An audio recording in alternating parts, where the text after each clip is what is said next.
বিসমিল্লাহির রহমানির রহিম।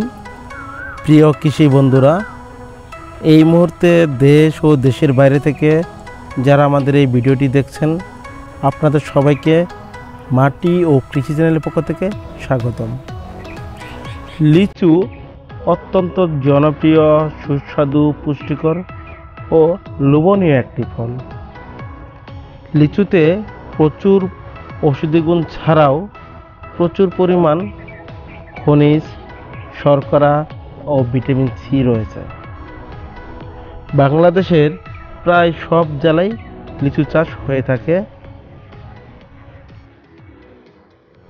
আমরা অনেকেই এই লিচু চাষ করে থাকি, কিন্তু আমরা লাভবান হতে পারছি, ফলন বাম্পার হচ্ছে না।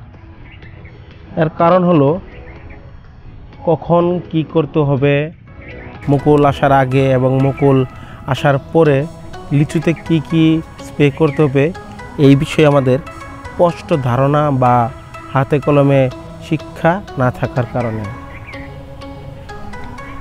তো আজকে আমরা কথা বলবো অধিক ফলন পেতে এবং মুকুল আসার আগে ও পরে আমরা কি কি কাজ করব, কি কি স্প্রে করব, এই বিষয়ে বিস্তারিত আলোচনা করব আজকের এই ভিডিওতে।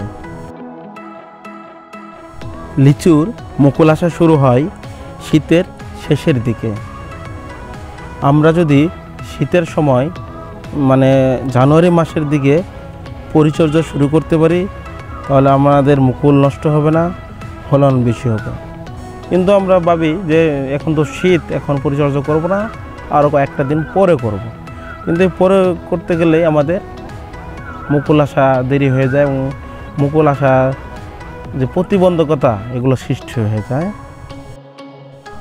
জানুয়ারি মাসে শীত বেশি থাকার কারণে বিভিন্ন ছত্রাকের আক্রমণ হয়, আর এই ছত্রাকের আক্রমণ হলে মুকুল আসতে দেয় না এবং পাতায় বিভিন্ন রকম কালো স্পট পড়ে, যার ফলে মুকুল আসা দেরি হয়ে যায়। এই সময় যদি আমরা কার্বনডাজিম ও ম্যানকোজেব সমৃদ্ধ ছত্রাকনাশক স্প্রে করি প্রতি 1 লিটার পানিতে 2 গ্রাম করে, তাহলে এই ছত্রাকের আক্রমণ হবে না। এবং সাথে যদি আমরা পিজিআর ব্যবহার করি, সেটা আপনার বায়োগ্রিন আছে বা মিরাকুলান আছে বা যে কোনো পিজিআর হতে পারে, প্রতি 5 লিটার পানিতে 1 ml করে, এটা কিন্তু আমরা এই ছত্রাকের সাথে এই পিজিআর একসাথে দিয়ে দিতে পারি। এটি দিয়ে দিলে আমাদের মুকুল আসা আরও ত্বরান্বিত হয়ে যাবে। এই পিজিআর ফুল ফল বৃদ্ধিতে সহায়তা করে, তারপরে লিচু ঝরে পড়া বন্ধ করে।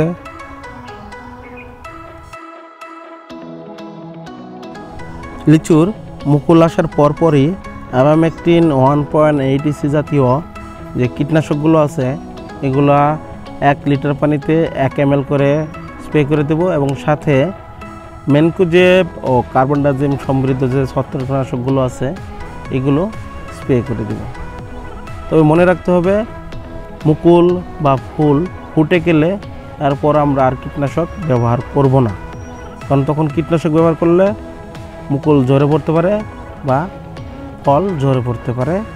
তখন শুধু আমরা ছত্রাকনাশক স্প্রে করব প্রতি 10 থেকে 15 দিন পর পর।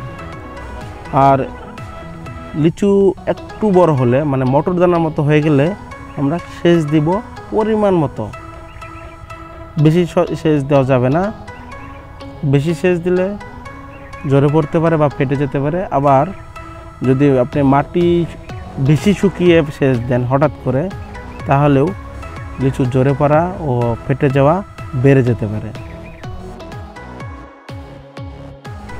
আগামী পর্বে আমরা আলোচনা করব লিচু ঝরে পড়া, ফেটে যাওয়া, বাদামি দাগ পড়া বা বিভিন্ন পোকার আক্রমণ হাত থেকে কীভাবে আমরা রক্ষা করব। আর এই বিষয়ে আপনাদের কারো কোনো প্রশ্ন মতামত যদি থাকে, অবশ্যই কমেন্টে জানাবেন। আর এখনও যারা চ্যানেলটি সাবস্ক্রাইব করেন নাই, কৃষি বিষয়ক নতুন নতুন ভিডিও পেতে সাবস্ক্রাইব করে রাখুন। আর ইতিমধ্যে যারা সাবস্ক্রাইব করেছেন তাদেরকে অসংখ্য ধন্যবাদ। তো বন্ধুরা, কথা হবে অন্য আরেকটি নতুন ভিডিওতে। ততক্ষণ পর্যন্ত ভালো থাকবেন। আসসালামু আলাইকুম।